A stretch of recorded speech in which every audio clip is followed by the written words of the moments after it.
Good morning, beautiful people. You are watching, it's still your boy Adeni Ifetayo on Ben TV London, wherever you are watching all over the world.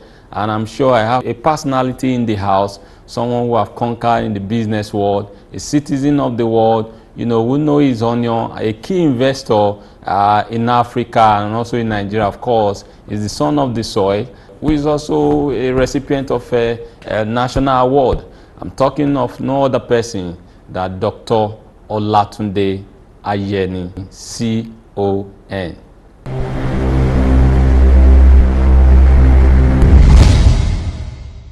It's a pleasure to have you on Ben TV once again. Thank you very much. Thank you very much. Yeah, one of the things that distinguishes you is that you like to take bold steps. For example, your company, Digital Integrated Service, is building Ogogoro Island offshore floating and production and storage facility, one of its kind in Africa. What gives you inspiration as a businessman? The opportunities that exist is what drives our internal inspiration as a group. When we see the opportunities, we strive to do the investment. Okay, and most recently, as a chairman of the Ibadan Electricity Distribution Company, you have invested heavily on this. And government, you know, there are so many challenges. Government have not been paying, people are owing. So how have you been able to cope? Well, it's very challenging. It has only put more pressure on our cash flow, but we're riding the tide, and we've been able to manage ourselves to be able to ensure that we carry on with the initial plan we have for the electricity distribution sector. When government did the privatization, we won Ibadan and Yola, but we have to give up Yola because of the security challenges. And as you know, Ibadan is the biggest of the distribution network in the country. So we're managing it very well. We're doing our best within the available resources and the circumstances we find ourselves. Our aspiration and our hope is that decision makers within the regulatory bodies will understand the terrain of the industry, the plight of investors, and change their attitude towards what I can say, the reality that I think some of the decision makers are not facing, if really we want that sector to grow. Okay, having said that you want the regulator, you know, to do the needful, what are the core challenges that you are facing as an investor in the power sector, especially the Ibadan Distribution Electricity Company? Well, I think the privatization of power was designed in a specific way to make it work. And I think the implementation has not been the way it was designed. The reality of the fact is that the sector needs subsidy, because as an investor, what would drive you is that you must have a cost-reflective tariff, because you can't put in your money without assurance on how your money is going to come back. So if government is not able to provide you with a cost-reflective tariff, you know, the tariff is controlled, that you cannot charge more than this per kilowatt hour. Now, looking at what it costs to deliver power today to homes, it's impossible for investors to come into that sector. Now, generation is low, distribution is epileptic. If you look at countries where we have followed their examples, government has to drive that process and carry the risk over a period of time, so that gradually, when people see power and you gradually move up the tariff, they will not complain. But the period within which there is no power enough to give confidence and increasing the tariff, government has to carry that risk, which is what our government is not facing. If we are to talk of the realistic tariff today, it's probably about, looking at the up and down of Naira versus the dollar, because almost everything in that sector is imported except the gas. Now, but even gas is priced in US dollars, sold in Nigeria to that sector.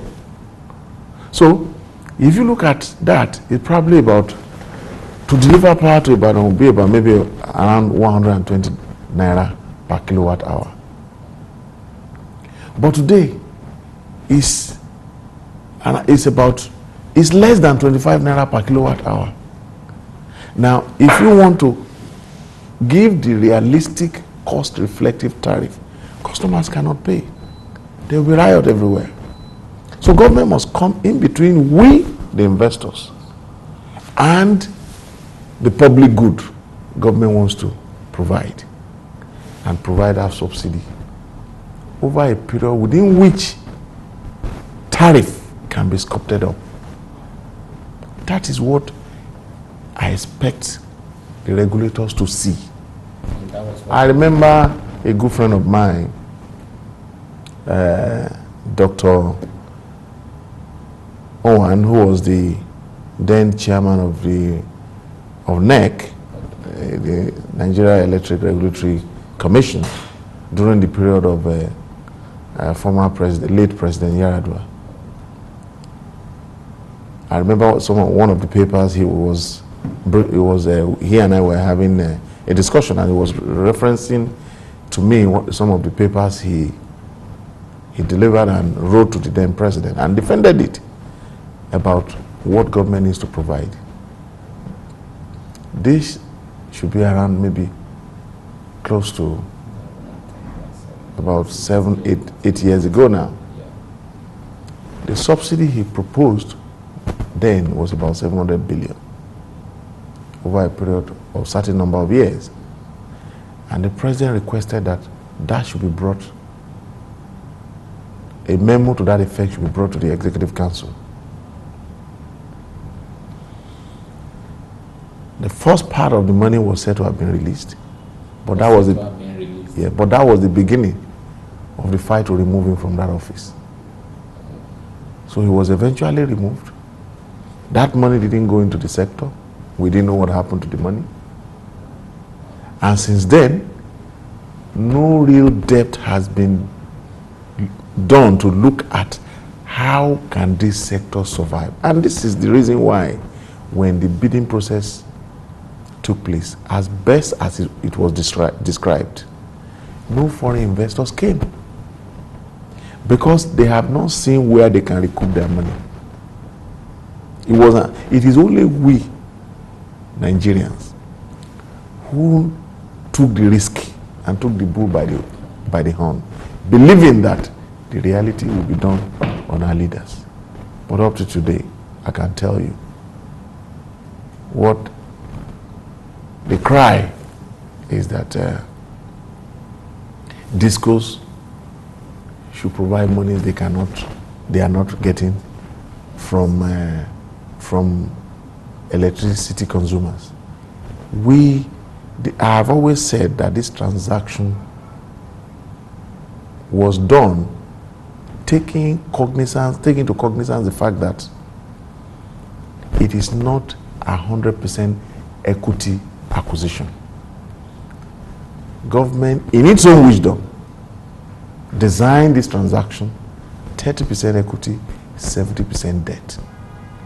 Today we are carrying the debt. We acquired Ibadan for $160 million, funded by 5 banks. We pay today an average cost of close to $5 million every quarter to service the debt and also pay part of the principal. Now, with this reality, it is difficult for us to be able to generate additional money to invest in this school. 3 years gone, no sight of any return on investment. We're not even, it is just, I believe one day we'll hit the road, but I can tell you as of today, reality has not set in respect of the decision makers, because government just have to wake up to the realization that they have more roles to play rather than antagonizing we, because I cannot give what I don't have. I can give you a clear example, for instance.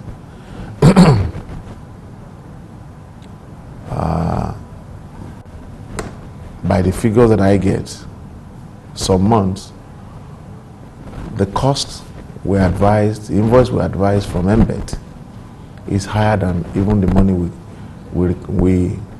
we get from consumers at the end of the month, not to talk of the overheads. How do you survive in that kind of industry? I've been asked to meter the entire Ibadan distribution area, but recovery from metering, my recovery is spread over 20 years. I don't get loan of 20 years. Even the subsidy that the central bank gave to the sector was at an interest rate of 10%. But our own government goes to China to go and get loan at 2-3%. And now you say you want to give for an ailing industry that you want to wake up, you want to give loan to that industry at 10%. China is giving us loan because we're an ailing economy at 2%. Because this sector, I continue to say, is the most important sector in this country. We cannot industrialize if there is no power. We cannot attract industries if there is no power. And the cost of doing business goes up by not less than 10%. 10 times what ordinarily would have been, because there's no power. Industry relocates out of Nigeria to neighboring countries because there's no power. So how can we provide the jobs? And I say the subsidy government is providing to the petroleum sector ends up at the exhaust of every vehicle. But the subsidy you provide in power will lead to industrialization. We got to realize that fact. Over 7 trillion was said to have been spent subsidy on petroleum. Our government give dollar allocation to petroleum product importers. We in this sector, we don't even get dollar allocation to buy equipment. Even the money we pay to government for the acquisition. But those who engage in trading of petroleum product, importing refined products into this country, are allocated dollars. So that's things that are not right, which I don't know where the decision is being taken, but we're just hurting ourselves, and we'll continue to dance around the same box year and year again. The same economic principles we had when we were in school over 30 years ago is still what we are hearing. Be patient, economic blueprint, this, that. Well, I wish us the best. We as investors will continue to do our best to ensure that we invest in our economy because we believe in this economy. Wow. And for that, because of your belief in the economy, Entel has taken off. How will you describe the journey so far? It's not been easy. It's been a tortuous journey. And I don't think our experience has been different from those who have been in that industry earlier than we came into that industry. But above all, we thank God that we're also riding the tide. Funding is very difficult to attract into this economy today. But I think we're heading in the right direction.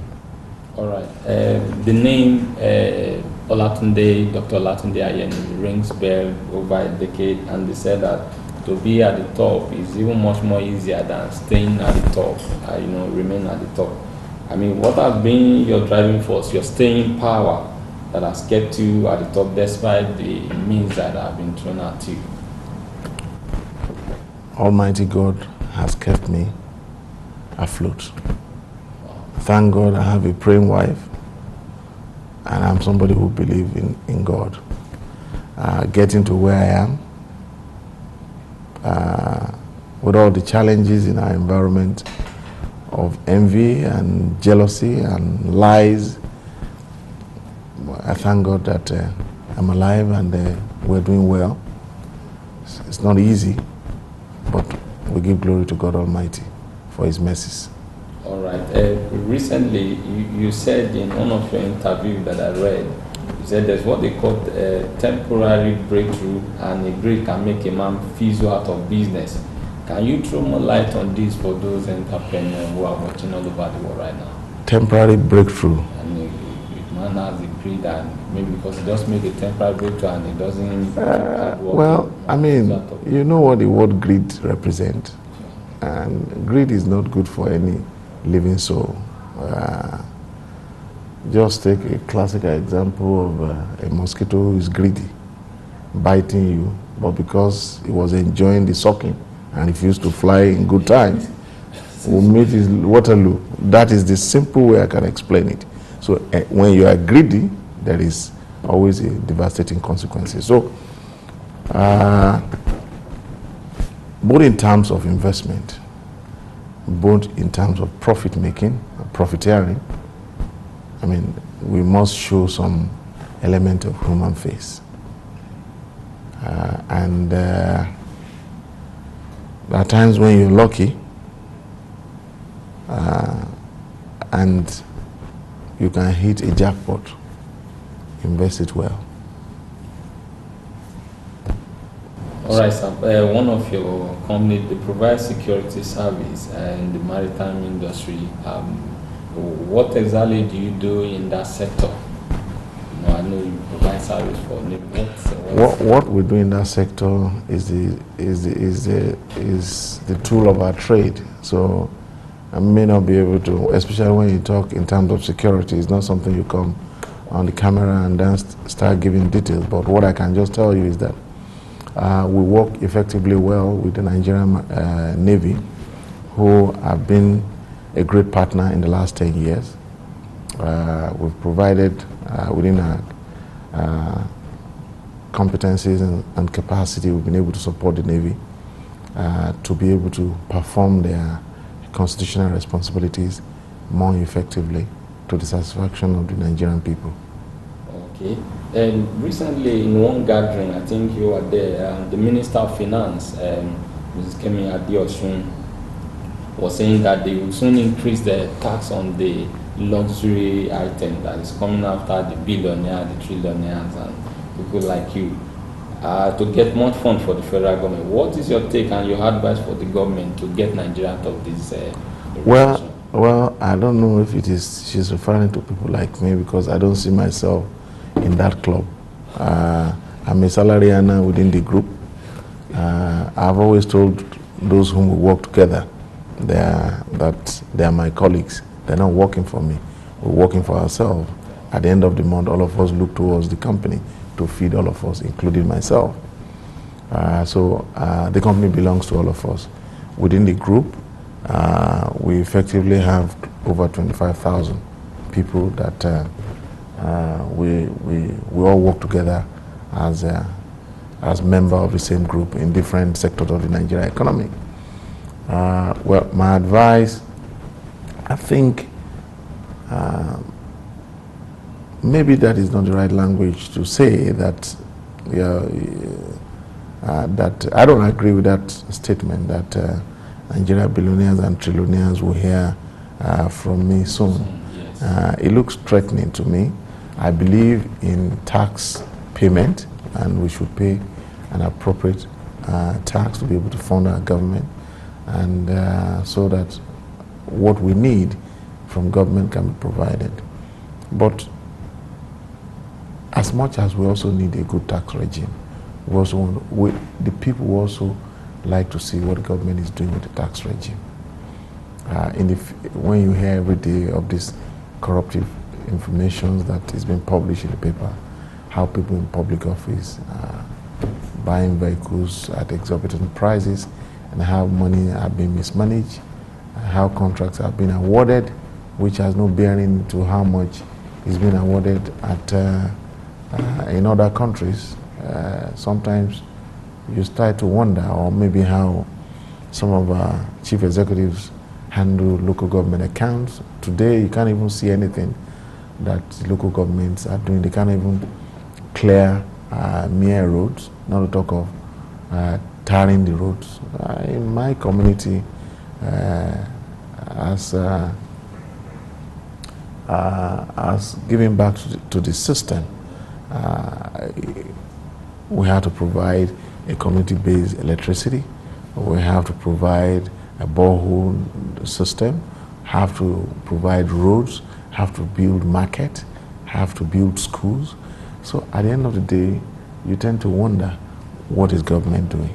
And in that kind of an environment where you've been asked to pay, there tend to be some level of resistance.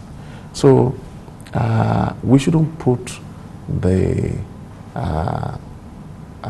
cart before the horse. You understand what I'm saying? Yeah. So good regulatory regime, good incentive, and we should not have an attitude of destroying those who have sweated and made money, because it is that few in every society, in a capitalist environment, it is that few that carries the majority. So we shouldn't have an attitude or a policy that is targeted. We should just have a system where that is justiciable and that is fair. I don't think anybody will oppose to paying ordinarily what is supposed to pay. But also, government should train its own people that they don't corrupt us. Yeah, it's true. Because people have biro, people sell their signatures. If they come to you and make life unbearable for you until you give bribe, that means you have been put in a position that you cannot do otherwise than to survive. Most of us businessmen in this country, what we do is just to survive. Because you are not a robot. You are put in a position to take a decision that will help your business. Okay, thank you so much for that. Before I take the last question, I want to take you on this. You are reputable as a real estate player. How will you describe the real estate business in Nigeria, that aspect, sector of the economy? Well, every sector is down now, trying to recover from the recession. It's very vibrant in few of our cities. It's not in every of the cities that is very vibrant, because what drives real estate is demand. And unfortunately, we don't have good mortgage system here, because the financial regulators have not taken into cognizance the reality that the real estate sector can actually drive the economy. If the real estate sector catches cold in the US, if it sneezes, the economy catches cold rather. That is a system where mortgage system works. We used to say here that there is a deficiency in, there is a gap in home ownership, and there's a gap of almost about 17, 18. That figure of 17 million is a figure of about 4 years ago. Because we chunk out people get married every day. They require to have mortgages. So if you are calling 17 years and 4 years, you are still calling 17 million. You're not saying the obvious. So I believe, I don't know what the figure is today now, but I certainly know it's not 17. Unfortunately, central bank plays a very pivotal role in an emerging economy like this. And there is more effort being given, or too much effort and attention being given to commercial banks than the mortgage sector. The mortgage sector is the real sector that should contribute not less than 8 to 10% to the GDP of this country. But we're not looking at it. So the source of savings, the source of deposit for the mortgage sector is like the camel passing through the eye of a needle. It's difficult, it's tough, it's challenging. So they cannot fund mortgages.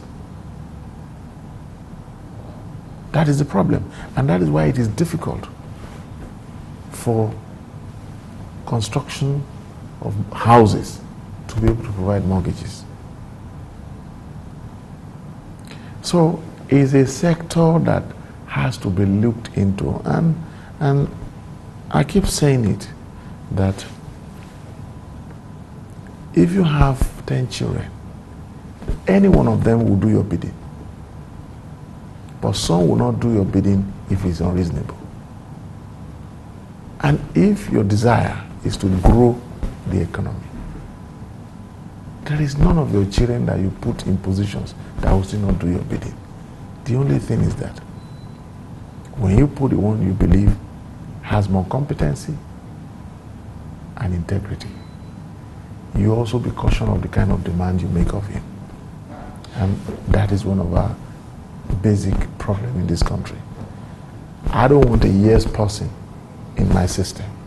I want somebody who can look at me in the face and say, sir, this is practically impossible.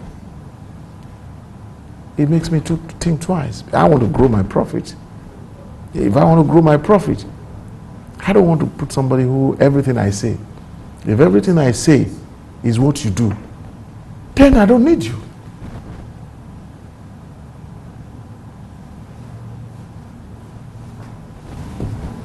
Okay, to wrap it up, Lagos at 50, in the past, the present, and the future. What would be your, which is so the state government, the people, the Lagosian, or the people that come across? What would be your message to Lagosians in general? Lagos has been good to all of us. And we thank God for creating Lagos State and for creating other states. As a center of excellence, we've all sojourned in Lagos, and God has been good, has been kind. The economy of Lagos is getting bigger as we, the players, are also increasing in a little bit in our own individual ways. Lagos will have grown bigger than this. But maybe because there are a lot of challenges. Government is doing its best. We'll continue to encourage the government to continue to do its best, so that the opportunities that will be created for the younger generation can be not as difficult as what we went through. We can make it much easier and simpler for them. Okay, on a last note, Nigeria in diaspora, some are, as they are watching right now, what will be your message of hope to them, so that they can come back home to contribute their own quota to the economic development? Well, I believe any human being can be in any system. So this notion of Nigerian diaspora should come home, I believe good products that find opportunities in Nigeria can come home. But I'm not the kind of person who believes in a blanket statement of Nigerians come home, because foreigners develop your system. People who live in a village, if you close the village to yourselves, you can't develop. So I'm sure Nigerians in diaspora are doing tremendous contributions to this economy. I mean, if you work or if you invest in the financial services industry, you know the amount of inflows that come into this country when it comes in terms of inflow of funds into the system.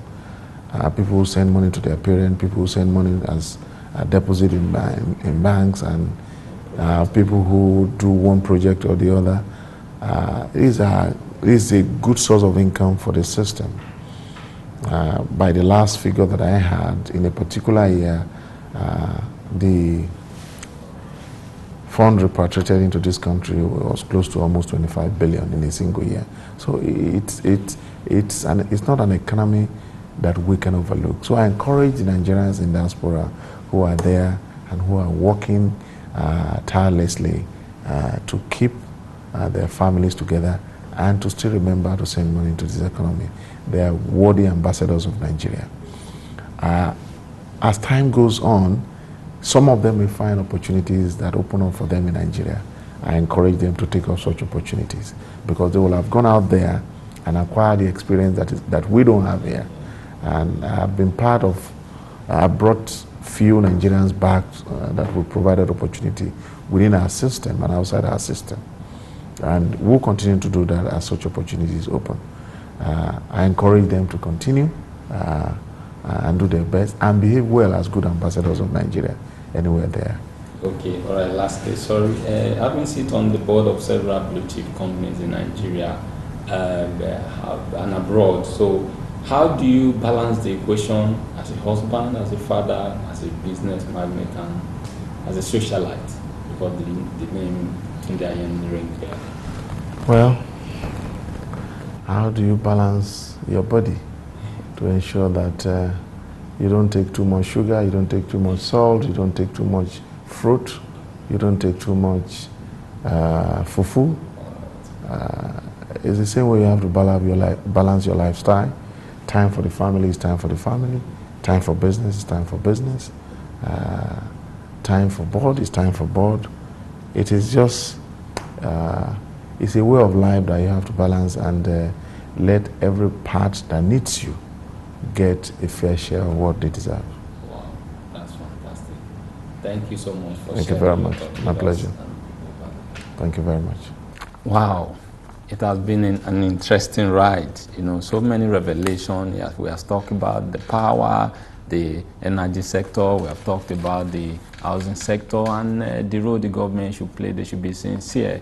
And also there was a revelation that about 700 billion naira was in a paper that should be given as a subsidy to the power sector. I think we are going to investigate that. We don't know what happened since 2000, about 10 years ago. And that is what we can take for now. Welcome to yet another edition of Personal Jewelry on Ben TV.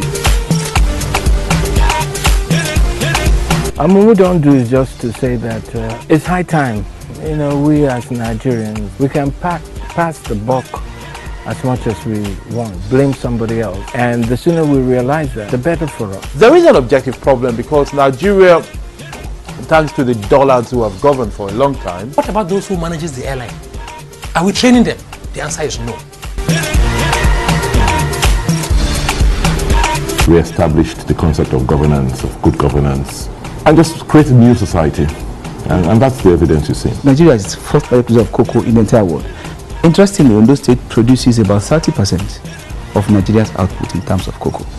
We want to leverage on that. We've seen ourselves taking quite a few things we made on ground to completion levels, initiating new areas, putting new things we intend to take to completion levels before the end of our term. We reject jungle justice in its entirety.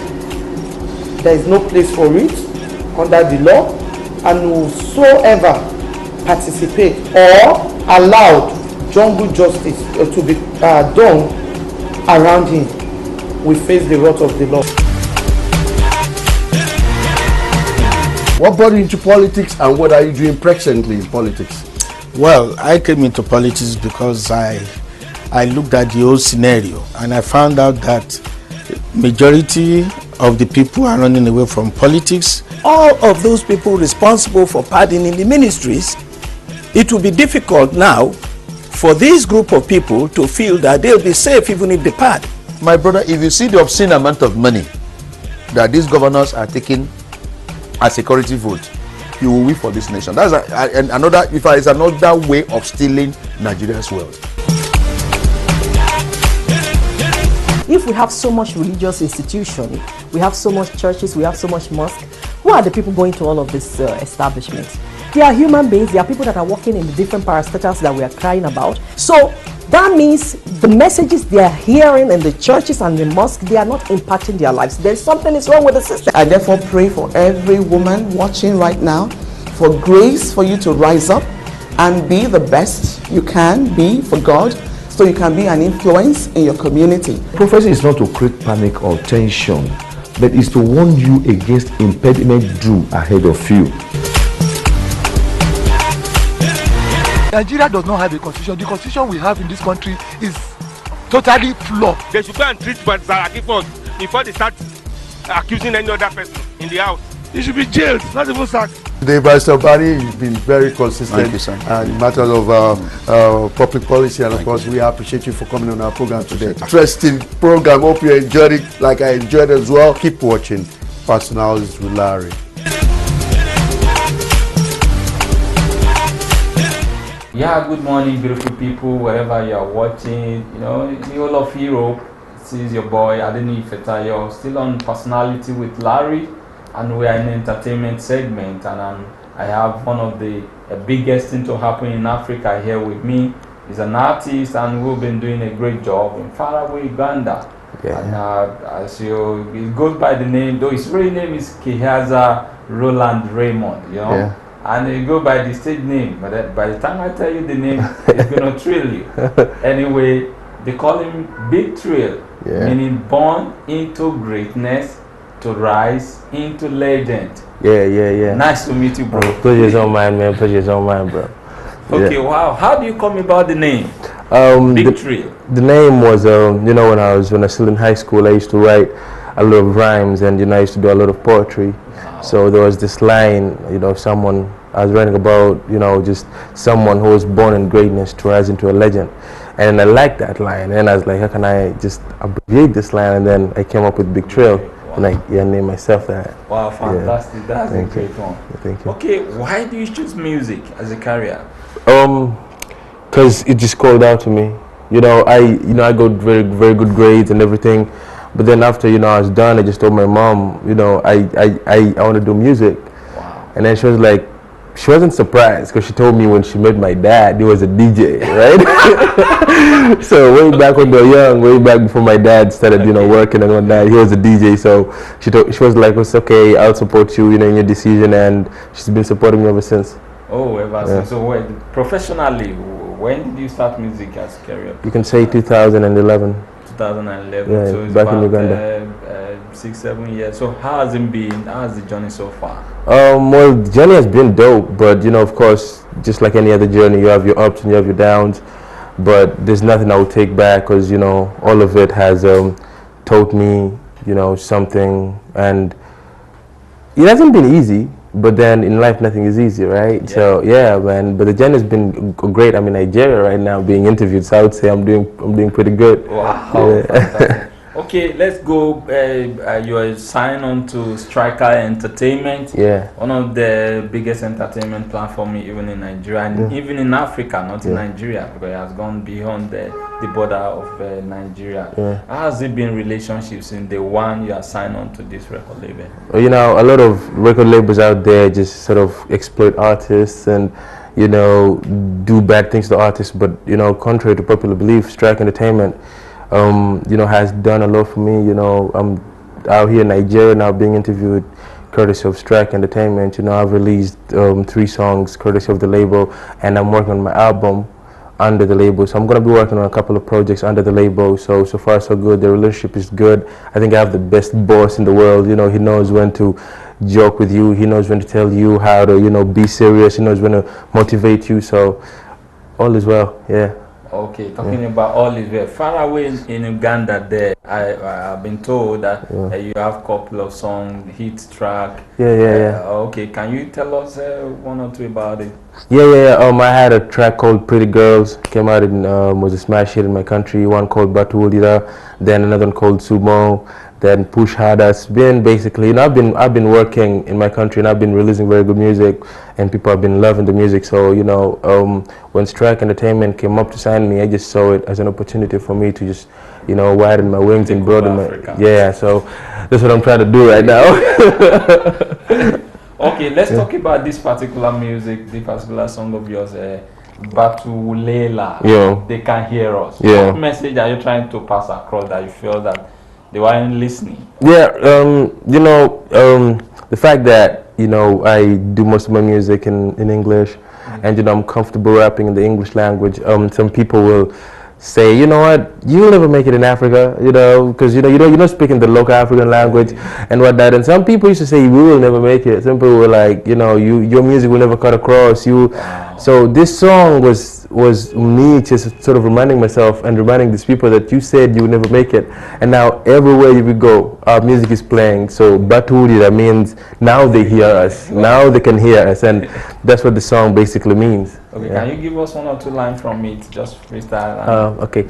I know that you hear me now, bumping on my beats with your speakers loud. Yo, I know that you hear me good. I'm killing on these rappers like I know I would. I done came from the bottom, said it never let me. Now I'm way better than them, quiet evidently. I done told this little fools I got more flows, and now I don't want to top them like a smoke code. I done told this little suckers I'm about to be the next big thing, the work I be see. My money on my mind, no boundaries. To all my haters, it's R.I.P. See ya. Wow. Yeah. That's a nice one. Thank you. All right, we'll go on a short break and we'll be right back. Bali batunyoma bagamba tetulisobola badde kone chengamba tukuwa muziki yonna batulira Trizzy Bad Gal Feet Striker Entertainment The Weezy on the beat Turn it Bali batunyoma bagamba tetulisobola badde kone chengamba tukuwa muziki yonna batulira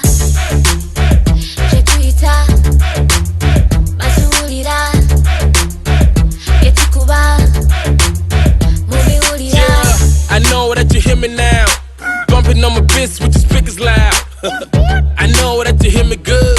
I'm killing on these rappers like I knew I would. I done came straight from the bottom, should've never let me. Now I'm way better than them, quiet evidently. I done told these little fools I got more flow, and now I don't wanna top them like it's most cool. I done told these little suckers I'm about to be the next big thing, we walk up easy. My money on my mind, no boundaries. To all my haters, it's R.I.P. See ya.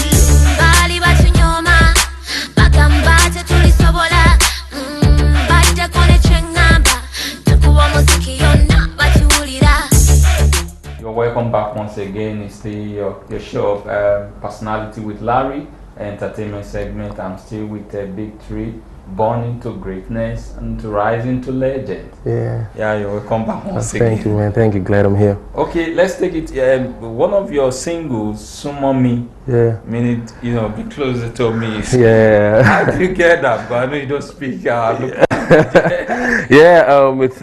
you know, it's my label still. You know, Okay. It's just basically being on a good label.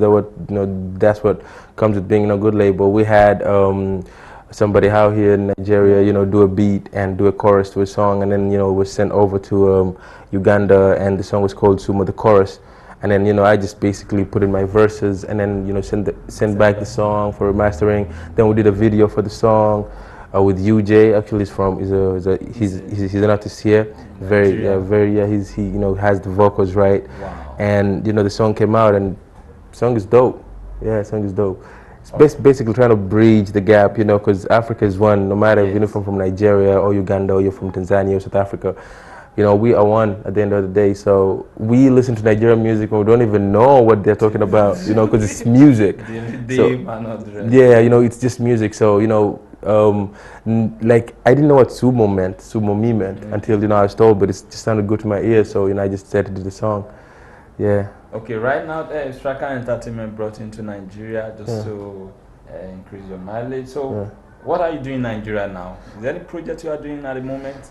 I'm looking at doing a lot of projects in Nigeria. First of all, I have a video set up. I'm gonna be working with Unlimited LA, shooting on a video for a new song that I have titled "Bad Girl Thing." Wow. Yeah, it's a very, bad girl thing kind of song. Yeah, and then I'm gonna be doing a couple of projects with some selected Nigerian artists.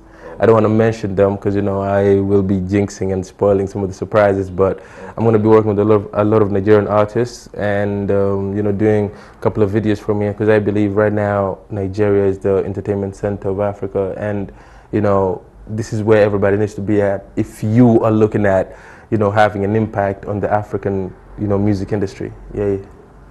Okay, that's good. Nigeria is the entertainment headquarter. Yeah, I would say that. Movies and music. You can. That's a good compliment coming up from Big Tree. Yeah. Okay, for your fans, when should we expect your album?